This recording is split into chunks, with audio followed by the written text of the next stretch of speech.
Hello viewers, and welcome to Social Impact and News Commentary in Nagaland, a new weekly TV program coming to you from Nagaland Cornerstone Television. Today we are excited to start our first recording and the first episode for this social issue and news commentary. We'll be having a fresh new episode recorded every week. Today we have here with us a panel of 4 members from various fields of life. Namely, we have a pastor, we have laymen, writers, journalists, and doctor from the medical. Firstly, I request you all to introduce yourself before we start, starting with Oken. Yeah, I'm Okenjit, an editor in the Northeast Press Service. My name is Dr. Viket Tule. I'm from the State Mental Health Institute. I'm Kevi Meru, presently teaching in Asian Evangelical Bible Seminary. Thank you all. And I am Wabang Moa, Director of Highland Dawn Media. The key vision and idea and goal of this social and news commentary show is to have timely, mature, neutral, truthful, non-partisan and non-polarizing and meaningful commentary on the current news and social issues of Nagaland. We want to touch on general issues for society as a whole and less on politics. We will also aspire to deal with issues from the position of civility in a fair manner, appreciating and giving chance for other viewpoint. For any issue, to the best of our ability, we will present the truth, highlight the negative, the positives, and finally try to dwell on the suggestions and the solutions. We do not claim to have answers to any of the issues to be discussed, but through discussion, we do want to bring it out to the public domain, thought and consciousness of the individual in our society. Also, since the people of Nagaland are majority Christian, we will also hear out the Christian worldview or perspective on the issues our society and individuals are facing. Here, Reverend Kevi Meru, assisted by the panel, will be the main proponents of or spokesman on the Christian perspective. And finally, since we, the panelists, are all agreed on the key vision and goal of the show, in the course of our commentary discussion, sometimes we may agree to disagree also. Yes. And so every week, we will firstly check out our selected news headlines from the past week, and together we'll discuss its impact for us and our society. Secondly, we will be having a relevant social issue affecting all of us to discuss. For example, today our social issue topic is bad roads in Nagaland. So before we start on this very interesting issue, on the news side of it, let's discuss some selected news headlines from the week, and perhaps Okenjit can open the ball. Yeah, we have come across our Lota Hoho and the Rema Hoho serving ultimatum to the state government. And they have already given the very strong worded statements that by 18th of this month, if the government has not responded, then they will just go for blockade and other kind of agitations on the highway too. So this is one of the most interesting things coming up, and which is very relevant in today's our discussion. That particular stretch of highway, is it between Tsimenyu and Waka? That is a Tsimenyu subdivision to Waka headquarters. Okay. Yes, this stress is, in fact, this stress is a perennial kind of very pathetic condition, and from time to time these 2 Hohos have been serving ultimatum to the government, and every time they serve, the government used to respond, but they never acted on that, and this is the latest ultimatum they have given it. So actually, okay, before I request both of you to comment, I think this has been an issue which has been there for a long time. But again, we do not have members from the PWD or the Road Construction Committee or the contractors here. So since in their absence, we hope to have them present for our discussion after a later date. But they also, from the government side, the PWD has also clarified on this National Highway number 2 widening issue. They are saying that they are giving some legal reasons, as well as the tenders had been given, but it was not brought out on time, and other reasons are specified. We are quoting from various local papers, and on this bad road issue, I've also traveled on that highway a number of times, and it has been bad for many years, for 5 years plus. And so, have anyone traveled to Woka or that side in the recent years? Recently, I have been as far as to Nsunyu. I haven't gone farther, but they say the road still is no better, and it was terrible. Like certain portion of the roads, even worse than some backyard street. So this negligence is a very irritant on the part of the people. I can see that. I can feel their frustrations and their anger. Not only this area. It's throughout Nagaland. There are many. That's right. We see in the paper almost weekly people venting their frustrations on the road conditions, bad road conditions, and with the rain about to come. Oh boy, what can we say? Even in Kohima and Dimapur, if the road is so, like this, then we can imagine how it will be in other places. Oh, Anything, definitely. Doctor? Yes. All over Nagaland is the same condition. That's right. Actually, the deplorable condition of the road reflects the state of the affairs in Nagaland. Right from the bottom to the top, everything is in shambles. At the moment, we cannot expect much good to come, and it'll take some time, I believe, for changes to come, affecting all sections of the society. According to an official report in 2012, Nagaland has the worst roads in the country, and it has not improved since. So many organizations that we know has been protesting. See, the government of India has been declaring number of highways every year. Then they said we have been sanctioning one of the highest amount, I think, but it's about 16,000 crore for the construction of national highways in Nagaland. But on the ground, it's not happening. So that at one point of time, I was questioning when when Mr. Nitin Gadkari came in Nagaland to lay the foundation stone for this 4-laning highways from Dimapur to Kohima. That is 2015 November, I think. We met in Raj Bhavan, and he was telling that we have given a lot of money in Nagaland in the road sector. I said this is not happening in Nagaland, because even 12 years ago, your own Prime Minister Atal Bihari Vajpayee, when he visited Nagaland, he had declared economic package. Out of that, 400 crore was for this 4-laning from Dimapur to Kohima. He only came after 12 years to lay foundation stone only in Dimapur. So these are the thing, and even after that also, only just last year they started some road art cutting work, something like that, and that is only the money they have sanctioned for that. And now we are wondering that now the monsoon is just arriving. It's just so many things started happening now. So I think we have so many highways they have sanctioned, but on the ground work is yet to be started. As far as we understand from the situation, there's enough funds, I believe, but it is not percolating to where it is intended to be invested. So, and in between, there's so many factors: the bureaucratic factors, the contractor factors, and the ministerial factor. I mean, so many areas where money is being, misplaced.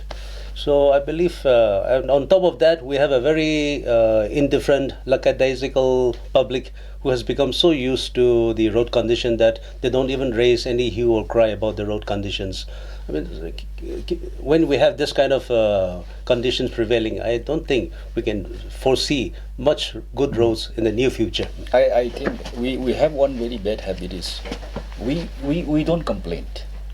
Okay, we don't complain. We simply submit to whatever happenings. That is one thing we have been telling, that we should complain to the authority. That one thing we don't usually do it. Now we don't have road, but population of the vehicles are increasing. Where is the road for driving in Kohima itself? I'm just afraid that in the next 5 to 10 years, if we don't have a proper planning for this capital, development, I'm afraid. We also as citizens, most of our citizens, do we know we have a right to good roads? It's as if we don't care for our own, families or everyone. We don't seem to know our rights also.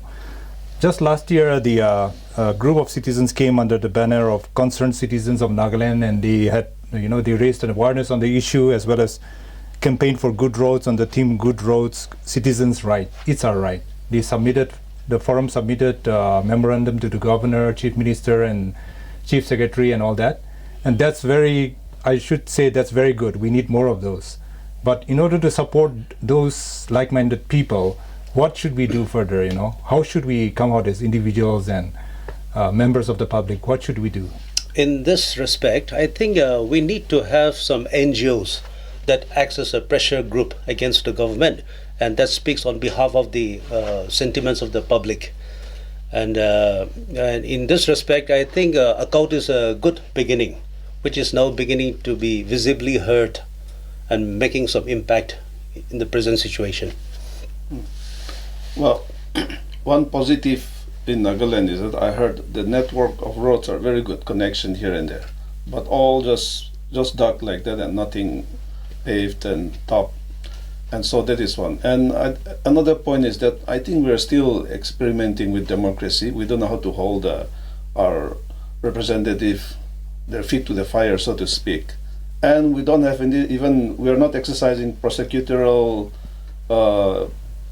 body to go check, and if they're not doing the job, hey, bring them to court. That factor is not there. So people just do something, they just say they did it, and or just in paper, and they just move on. We need to evolve an accountability system, and the best accountability system can be only brought about by an alert and vigilant public. And this is where the work of an NGO who can serve as a pressure group is most felt at the moment. Yeah, I think I agree to our doctor's point of view, but you see, in our society we have so many civil society, and I have been quite often critical of the civil societies, because our civil societies, I think, once you are being seen as patronized by government of the day, it is also one thing that degeneration of their forces, because they have to act as a pressure group. Or if they are partisan or Yes. affiliated to somebody or yes, the then other. Right. that the power of the being a pressure group is no more there. So that is what we have seen in the society we are suffering. When anything suffer in the society, the supposed to be the civil society, the voice of the people, they no longer they have the voice. That is also there. And you see, we have seen that some years back, like the Naga block, for example. They said the porthole mission. That was one of the most interesting, innovative kind of mission they have started. And I still remember that then the PWD minister, Mr. Kaito, when he had said that today Kohima we are going to have a porthole mission in front of somewhere, I think that is PHQ. Then he had immediately called all the staffs. No, I don't want to see that this is taking place. So I mean, that kind of mission had given impact on the concerned minister's mind. So some forces should be there, but somehow the continuity, the consistency was not there. That is the thing what we have to think about it. So I think in addition to what these NGOs also have been trying to do, the blogs, Naga blog and all, what we are doing is also a small part of trying to bring out the awareness, more awareness. But I know that all of us are now thoroughly aware that we are now in a bad situation about roads in Nagaland. Everywhere in us towns and in villages, every part of Nagaland, we rarely see good roads. Maybe only 5%, or I don't know. But still, then the last year, the concerned citizens, and under the banner of concerned citizens of Nagaland, they had raised some interesting points or slogans like "No road, no development." Good road is the lifeline of progress. Good roads, citizens' right. Develop the road, not your pockets. And potholes is draining our economy. Okay, those are interesting slogans which we need to promote, which are true. Can we have another example, perhaps locally, where the road was so horrible, but now something has been done about it? That's very rare, but any example from you remember from your side?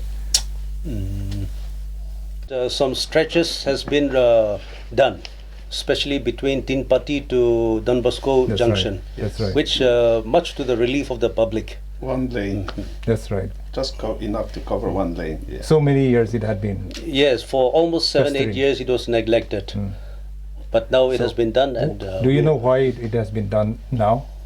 Yes, I think it's because of a few concerned people who have raised voices against the concerned authority, BRTF, in this respect.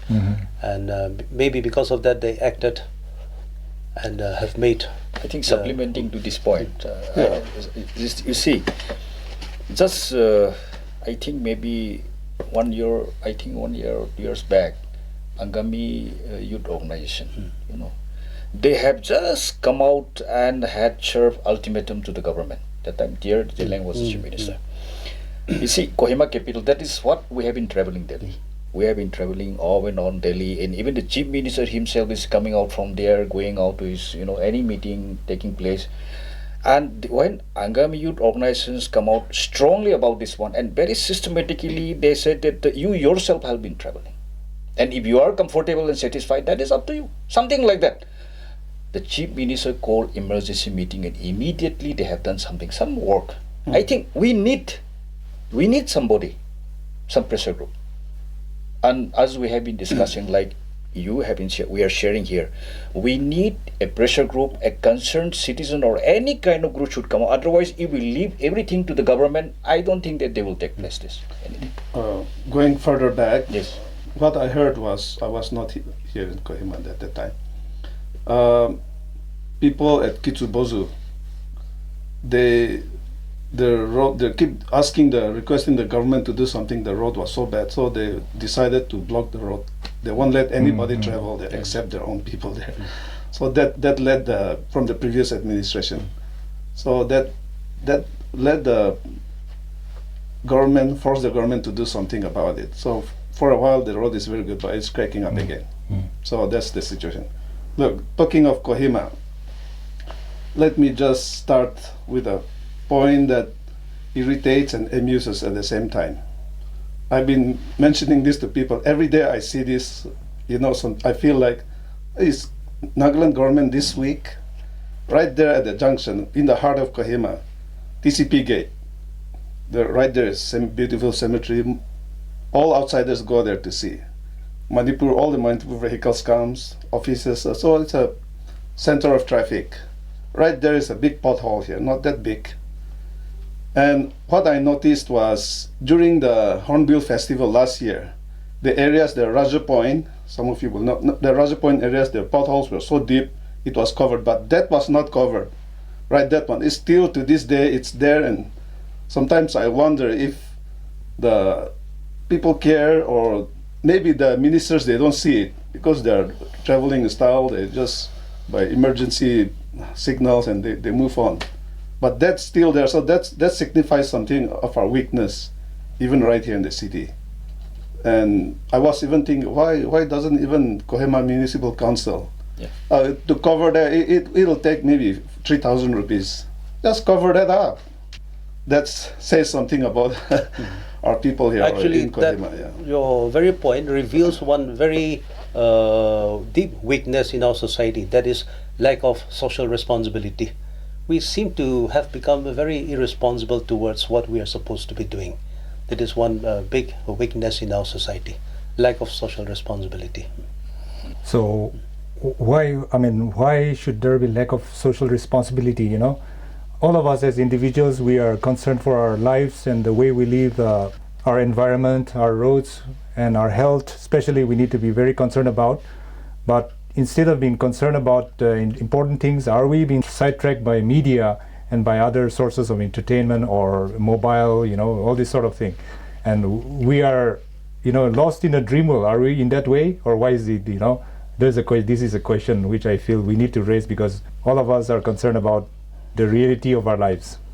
To me, this lack of social responsibility reveals some erosion that has already crept into our family system, our culture, and our religious belief system, as a result of which we have become slack in our responsibility. That is very pertinent point. You have started raising this one. You see, suppose in Kohima, that is the capital. This is a capital, and then it doesn't belongs to only the Angamis. This we have discussed enough, and at one point of discussions that we organized at Total Zafu, We have invited all the communities, the ho-hos or the student bodies of irrespective of all the communities, and we discuss how to upkeep the state capital. We discuss. There I have shared my point, and I think time to time this we need people to people, discussion and how to keep. And there we started coming out our views, our points, and there itself I raise about why our youths, like especially Angam youth. Then I did not know that the Angami youth president was sitting next to me. He was telling, "Sir, I am the one." I started scolding like anything. Then he was listening to me and he said, "Sir, we are doing something." In fact, they did it after some time. That is what I was telling the story. So I think we need to have time to time discussion, especially how to keep the state capital cleaned or upkeep that thing.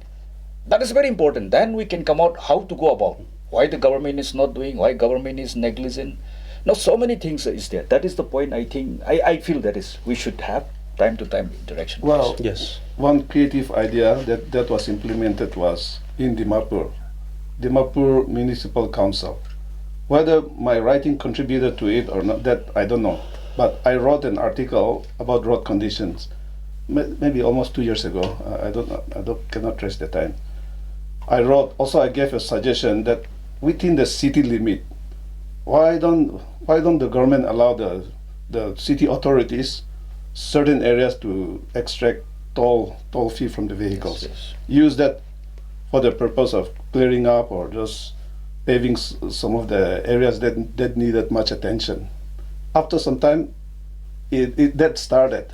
That was during T.R. Zilang's time, and they said they gave permission for this municipal council to do that, and they did some much needed cover area. There's a lot of places there, and it came out in the paper and all that. So that was a creative idea that was implemented, and I'm sure some Dimapur people, those who were benefited in those areas, must be enjoying those I have efficient things. I have also suggested similar thing on the toll tax on all moving vehicles, from the truck to the smallest vehicle.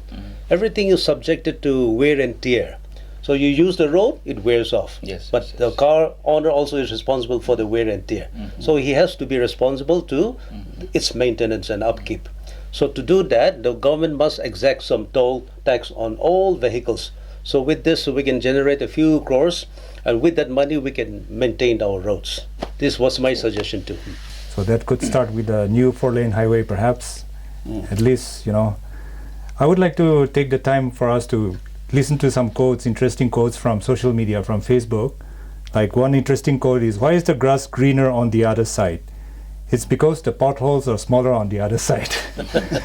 And another thing about, our silence is that, another quote from Facebook, "We are too resilient when it comes to voicing our basic rights in Nagaland. Bad roads, no power, poor infrastructure. Surprisingly, no single group takes a tough stand.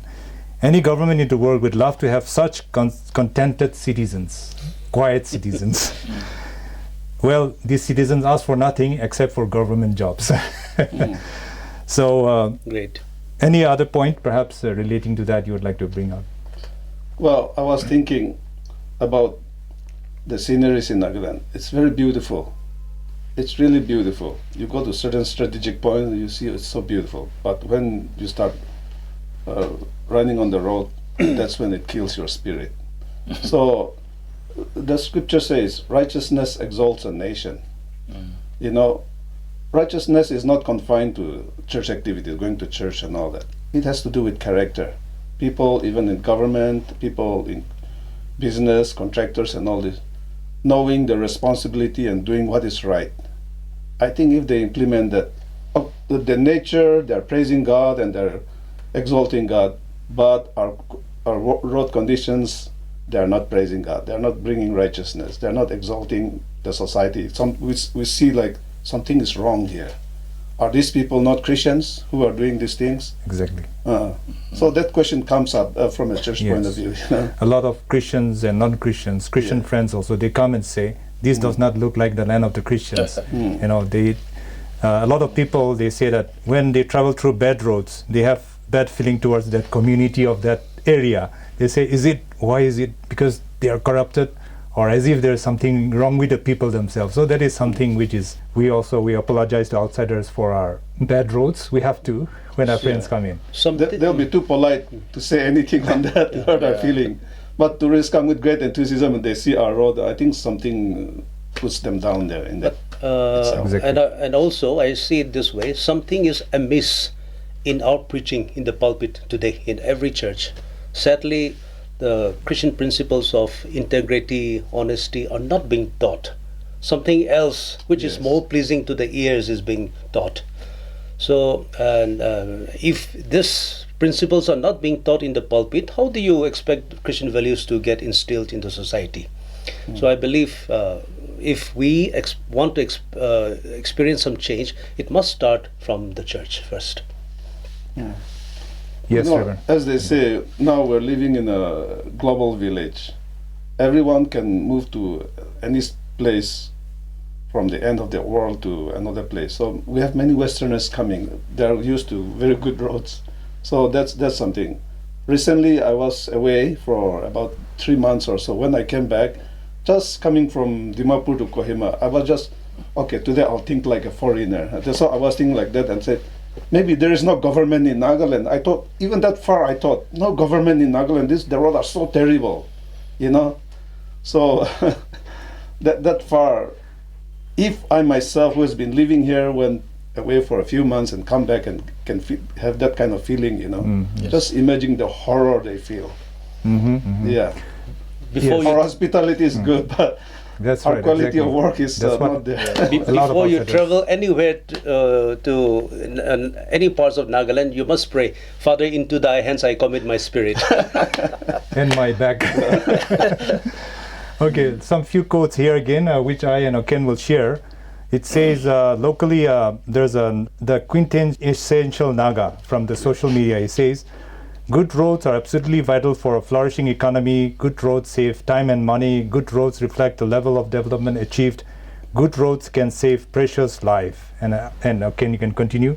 Good roads. Good roads ensure better and faster delivery of public services. Good roads play a most important role in times of disasters. Good roads form a part of our basic right and necessities.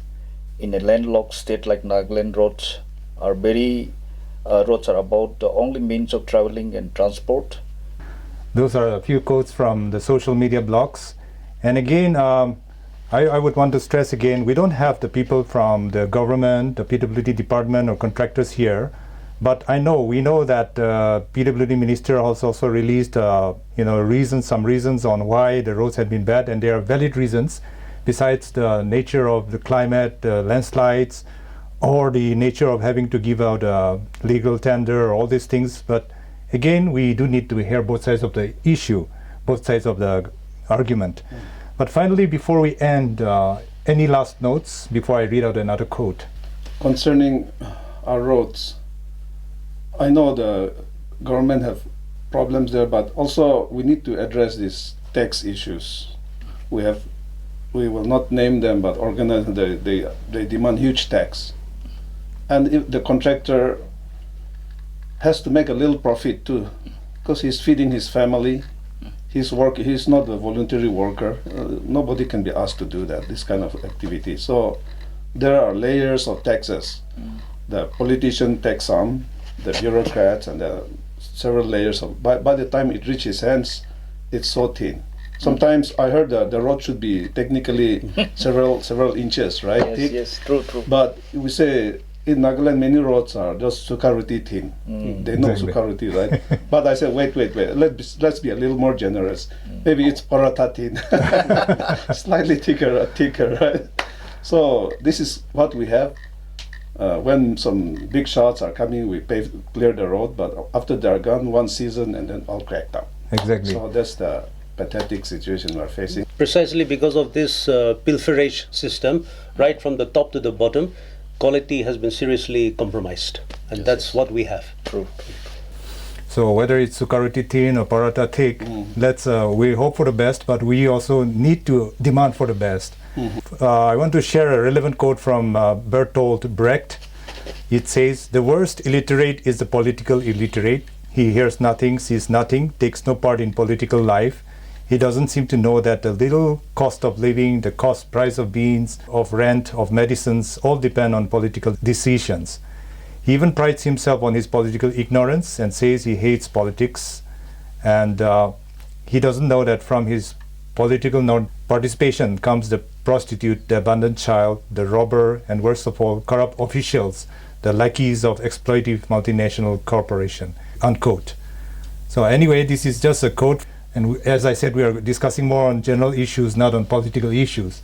But our life also touched a little bit upon the political side.